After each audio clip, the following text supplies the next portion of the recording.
Hi viewers, welcome to Nandini's pantry. இன்றைக்கி நந்தினிஸ் பேண்ட்ரியில் ரொம்ப ஹெல்த்தியான யம்மிக்காவாக இருக்கிற ஒரு சூப்பரான கல்யாணத்துலலாம் போடுற ஒரு கொத்தவரங்காய் உசிலி தான் நம்ம பண்ண போகிறோம். கொத்தவரங்காயில் வந்து அத்தனை மருத்துவ குணங்களும் இருக்குது. அதாவது பிளான்ட் பேஸ்டு ப்ரோட்டீன், அதே மாதிரி அதில் இருக்க வந்து இந்த நார்ச்சத்து நிறைய இருக்குது. சுகரை கண்ட்ரோலாக வச்சுக்கும். வெயிட் லாஸ்க்கு ரொம்ப ஹெல்ப் பண்ணும். டைஜஷன் ப்ராப்ளம் நிறைய பேருக்கு இருக்கும்ல, அதெல்லாம் க்யூர் பண்ணும். வாரத்தில் 2 தடவை 3 தடவை. இது கொஞ்சம் கேஸ் இதுதான். நம்ம பெருங்காயம்லாம் சேர்த்துக்கலாம். பூண்டு சேர்த்து சாப்பிட்றவங்க பூண்டு சேர்த்து சாப்பிட்டுக்கோங்க. ஆனால் ரொம்ப உடம்புக்கு நல்லது. விட்டமின் சி, ஆன்டி ஆக்சிடென்ட் இது இதில் வந்து நிறைஞ்சிருக்கு. அதாவது நல்ல சரிவிகித சத்து நிறைஞ்ச இந்த கொத்தவரங்காய் பருப்பு உசிலியை வந்து ரொம்ப டேஸ்ட்டாக எப்படி பண்ணலான்றதை வாங்க இதை குயிக்காக பார்க்கலாம். சில பிடிக்காத காய்கறிகளெல்லாம் பிடிச்ச மாதிரி மாற்றுறது இந்த பருப்பு உசிலி தாங்க. இவ்வளோ குட்டியாக இந்த பருப்பு உசிலிக்கு இதை நறுக்கினா தான் ரொம்ப டேஸ்ட்டாக இருக்கும். கொத்தவரங்காய் வந்து அவ்வளோ நல்லதுங்க உடம்புக்கு. உண்மையிலே இதை பெனிஃபிட். இது வந்து செய்கிற விதத்தில் செஞ்சால் சப்பு கொட்டிட்டு சாப்பிடுவாங்க. இது ஒரு 1/4 கிலோ கொத்தவரங்காய் எடுத்திருக்கேன் நான். இப்படி குட்டி சைஸாக தான் நறுக்கிக்கணும். இப்போ வந்து உசிலிக்கு வந்து வேக வைக்கிறதுக்காக நம்ம வந்து அடுப்பில் வெந்நீர் வச்சு இது பண்ணியிருக்கோம். இது வந்து 100 கிராம், அதாவது 50 கிராம் துவரம்பருப்பு, 50 கிராம் கடலைப்பருப்பு. இது ரெண்டையும் வந்து ஒரு 1 hour வந்து சாதாரணமான தண்ணியில் தான் ஊற வச்சுருக்கேன் நான். 1 hourக்கு மேலே ஊறிடுச்சு. இதை வந்து நல்லா கொஞ்சம் அரைச்சிப்போம் நம்ம பட்டு போல். இதில் வந்து உரப்புக்கு ஒரு 4 மிளகாய் எடுத்துப்போம். இந்த பருப்பை உள்ளே சேர்த்துடலாம். அது நல்ல தண்ணியில் தான் நான் வாஷ் பண்ணி ஊற வச்சுருக்கேன்.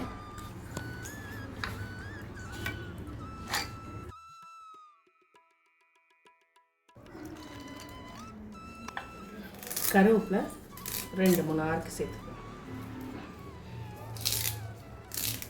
நாம் எப்போவும் சொல்கிறது தான், நம்ம சாப்பிட்ற சாப்பாடில் என்ன சத்து இருக்குது, நம்ம சாப்பிட்றது நம்ம உடம்புக்கு நல்லது செய்யுமா அப்படின்னு தெரிஞ்சுட்டு சாப்பிட ஆரம்பிச்சிட்டோம்னாலே எந்த பிரச்சனையும் கிடையாது. இதுக்கு தேவையான அளவு உப்பு சேர்த்துக்கலாம். கொத்தவரங்காய் கேஸு, பருப்பும் கேஸ், அதனால் பெருங்காயம்.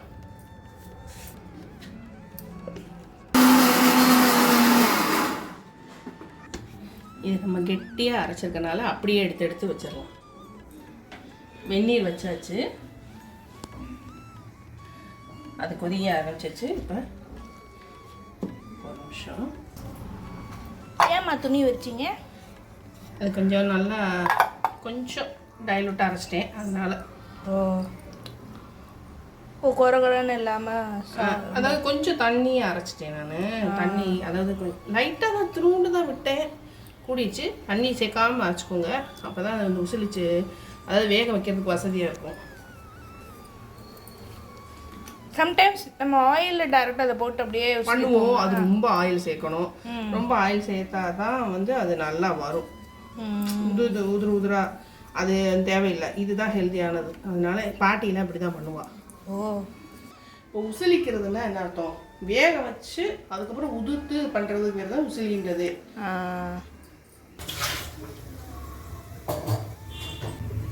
அதை வேக வச்சிடலாம். நல்லா வேகட்டும். இப்போ கொத்தவரங்காயம் வந்து நம்ம கொஞ்சமாக எண்ணெய் விட்டு இதில் வந்து உப்பு மஞ்சள் பொடியெலாம் சேர்த்து வேக வச்சிருக்கோம்.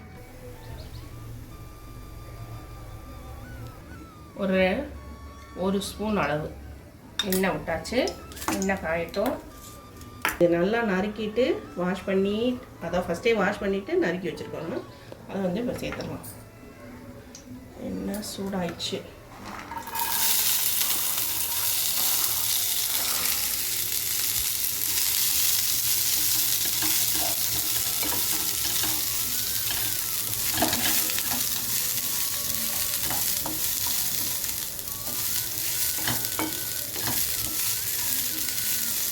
லைட்டாக தண்ணி ஊற்றுவோம்.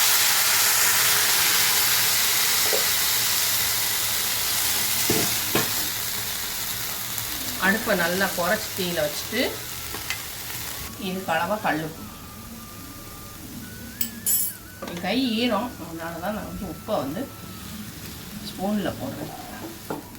இது நல்லா கலந்துட்டுவோம்.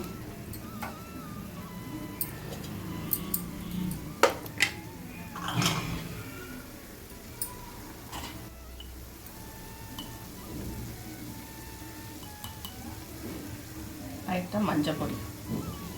எல்லாம் காய்கறியெல்லாம் எப்படி எப்படி வருதோ மஞ்சள் சேர்த்துக்கிறது நல்லது. 8 கிராம் அளவு ஒரு நாளைக்கு சேர்த்துக்கலாம். புரியல, காய்கறிலாம் எப்படி எப்படி எப்படி மிதிச்சு நகட்டி எல்லாம் நம்ம என்ன அலம்புனாலும் கிருமின்னு ஒன்று இருக்கும்ல, அது எந்தெந்த இடத்துல வச்சு இது கொண்டு வராங்களோ அவளையும் தப்பு சொல்ல முடியாது. தண்ணி பாருங்க விட்டதே தெரியல. நல்லா வெந்து வரட்டும். மூடி போட்டு பார்க்கவே அழகா இருக்கு. பச்சை பசேன்னு நல்லா எல்லா இடமும் பாருங்க.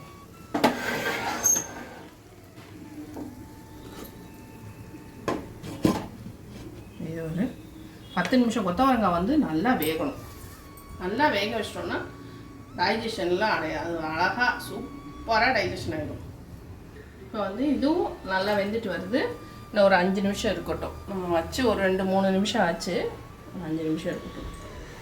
அப்படியே கல்யாணத்துலலாம் கொத்தவரங்காய் பருப்பூசலி கல்யாண வீட்டில், அதாவது கல்யாணத்தில் போடுவா. ஆஹா தலைமையில் இருக்கும். கொத்தவரங்காய் பருப்பூசலி, கத்திரிக்காய் பருப்பூசலி. பருப்பூசலினாலே அது வந்து ஸ்பெஷல் தான். பீன்ஸ் பருப்பூசலி, பீன்ஸ் டாப் நாச். கோஸ்லையும் பண்ணுவாள்ல, கோஸ்லையும் பண்ணலாம், கத்திரிக்காயில் பண்ணலாம், வாழைப்பூவில் பண்ணலாம், கொத்தவரங்காயில் பண்ணலாம். நான்லாம் சில காய்கறி சாப்பிட்றதே இந்த பருப்பூசலி வச்சு தான், இல்லாட்டி நான் சாப்பிட மாட்டேன். கொத்தவரங்காயெல்லாம் எங்கள் வீட்டு பொண்ணு என்ன சொல்கிறது கஷ்டப்பட்டு இது பண்ணி, ஆனால் அதுக்காக என்ன பண்ணுவேன், நான் வத்தல் மாதிரி பண்ணி கொடுப்பேன். நான் எப்படியோ அது ஒரு உள்ளே போகட்டும், உடம்புக்கு நல்லது அப்படின்னு. ஆனால் நம்ம இப்படி காயை வந்து சாப்பிடணும். அதை வேக வச்சு காய வச்சு, அதுவும் வெயிலோட சத்துலாம் கிடைக்கும், விட்டமின் டி கிடைக்கும். அதில் எப்படியும் நம்ம வெயில காய வைக்கிறது. இருந்தாலும் இந்த மாதிரி பண்ணி கொடுங்க.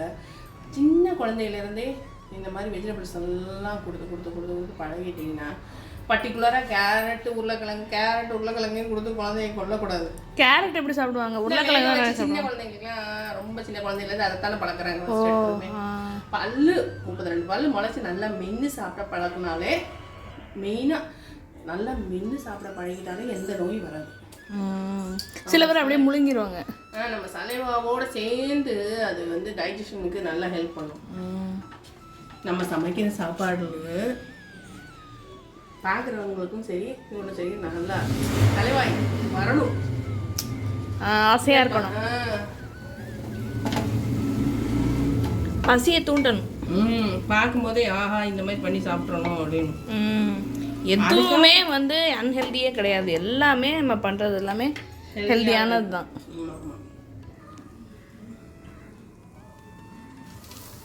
நல்லா தண்ணி வற்றி வெந்துருச்சு. 10 நிமிஷம் கூட ஆகலை, அழகாக சூப்பராக வெந்துருச்சு. நல்லா வெந்துருச்சு. இது நம்ம ட்ரான்ஸ்ஃபர் பண்ணிடலாம். அப்புறம் லாஸ்ட்டாக சேர்த்துக்கலாம். உடம்புக்கு ரொம்ப ரொம்ப நல்லதுங்க. கண்டிப்பாக என்னுடைய வீடியோவை பார்க்குறவங்க இதெல்லாம் நான் என்னென்ன காய்கறிலாம் இது பண்ணுறேனோ அதெல்லாம் டே டு டே லைஃப்பில் நீங்களும் யூஸ் பண்ணுங்கள். நோய் நொடி இல்லாமல் எல்லோரும் வாழலாம். வெந்துருச்சு. ஸ்டவ் ஆஃப் பண்ணிடலாம். ஆஃப் பண்ணி வச்சு இதை எடுத்துட்டு உதுத்துட்டு உங்களுக்கு நான் காட்டுறேன். படு பயங்கரமாக சுடும். அதனால தான் ஆவி பறக்குது, பயங்கரமாக கொதிக்குது. ஆறுனதுக்கப்புறம் உதுத்தாதான் பூவாக வரும். கடாய் சூடாயிடுச்சு. இப்போ இதை நல்லா உதுத்துட்டு வந்தாச்சு. 5 நிமிஷத்தில் ஆறிடும். ஃபேன் கடியில் வச்சோம்னா நல்லா ஒரு 2 டேபிள் ஸ்பூன் அளவு எண்ணெய் விட்டுருவோம். 1 ஸ்பூன் கடுகு, 1 ஸ்பூன் உளுத்தம்பருப்பு, கொத்தவரங்காய்க்கு பெருங்காயம். அதில் வந்து பெருங்காயம் போடணும். நம்ம எல்லாம் மனசா கருவேப்பிலை தெரிக்குது, அதெல்லாம் நான் தள்ளி இருந்து எடுக்கிறேன். நல்லா கலந்து விட்டுட்டு உசிலிச்சதை இதெல்லாம் கொட்டிடலாம். கடுகு வெடிச்சிச்சு. உளுந்த பருப்பு கொஞ்சம் சவக்கணும்.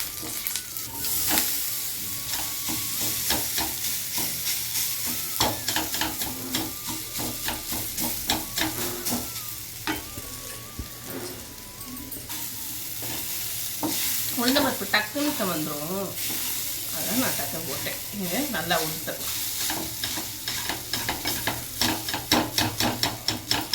அடுப்பை குறைச்சி வச்சுட்டு இப்போ பிகினர்ஸ்லாம் இதை ஒதுக்குறதுக்கு என்ன டிப்ஸ் சொல்லுவீங்க? ஆறுனதுக்கப்புறம் கையால் தான் ஃபுல்லாக நல்லா உதுத்துட்டு அதுக்கப்புறம் வந்து இதில் கரண்டியில் இது. ஓ அப்போ தான் ஈஸியாக இருக்குமா? ஆமாம், டேரெக்டாக அந்த இதை கட்டி கட்டியாக இருக்கிறது போட்டிங்கன்னா உதுக்கிறது ரொம்ப கஷ்டம், எண்ணெய் நிறைய தேவைப்படும். இதுக்குன்னா இந்த அளவு போதும். அதை வேக வச்சதை கையாலே ஆறுனதுக்கப்புறம் நல்லா உதுத்துட்டு ஆமாம், அதை வந்து எண்ணெயில் இப்படி தாளித்து இது பண்ணலாம். நல்லா உதுத்தரலாம்.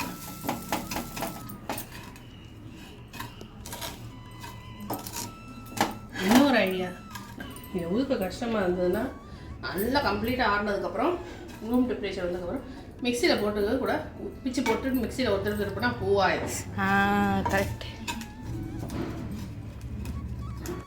இப்போ பார்த்தீங்கன்னா நல்லா உதுத்தாச்சு. திருப்பி போடுங்க, ஒரு ஸ்லோ மோஷன் பண்ணிடலாம்.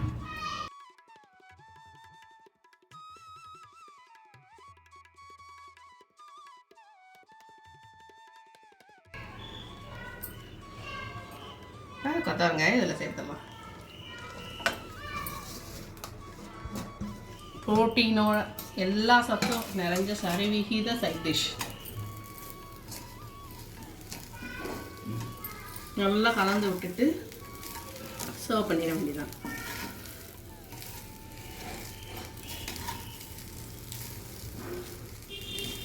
மொத்த குழம்பு சாதத்துக்கு, சாம்பார் சாதத்துக்கு, எல்லாத்துக்குமே இது சூப்பராக இருக்குக்கா. தச்சி மாவு இருந்தால் கூட கூட இது வந்து சிக்ஸர் ஆயிரும். சாதாரண இருக்க தச்சி மாமா. வா சூப்பர்மா. உதிரி உதிரியாக தானே இருக்கு. சூப்பராக இருக்கு. அருமையாக ரெடி ஆயிடுச்சு. இப்போ ஸ்டவ் ஆஃப் பண்ணியாச்சு. இதை இப்போ சர்வ் பண்ணிடலாம். மாற்றிட்டு உங்களுக்கு காட்டுறேன். வாவ், சுகரை கண்ட்ரோலாக வச்சுக்கும், நாக்குக்கும் யம்மியாவாக இருக்கும். கண்டிப்பாக இந்த ரெசிபி உங்களுக்கு பிடிச்சிருக்கும். இந்த சைட் டிஷ் உங்களுக்கு ரொம்ப பிடிச்சிருக்கும் நம்புறேன். ரெசிபி பிடிச்சிருந்துன்னா நீங்களும் ட்ரை பண்ணுங்கள். மறக்காமல் நந்தினி ஸ்பெண்டை சப்ஸ்கிரைப் பண்ணிவிட்டு வீடியோக்கு ஒரு லைக் கொடுத்துருங்க. உங்கள் ஃப்ரெண்ட்ஸ் அண்ட் ஃபேமிலிக்கு ஷேர் பண்ணுங்கள். தேங்க்ஸ் ஃபார் வாட்சிங். பாய் பாய். டேஸ்ட் பண்ணி பார்த்துருவோமா? சாதத்தோட சாப்பிட்டா தான் எடுத்துட்டியா? டேஸ்ட் பண்ணி பார்த்துருவோமா? அதான் கிளாஸை கீழே வச்சிடுறேன், கொட்டி இருக்கேன். உதிரா சூப்பர்.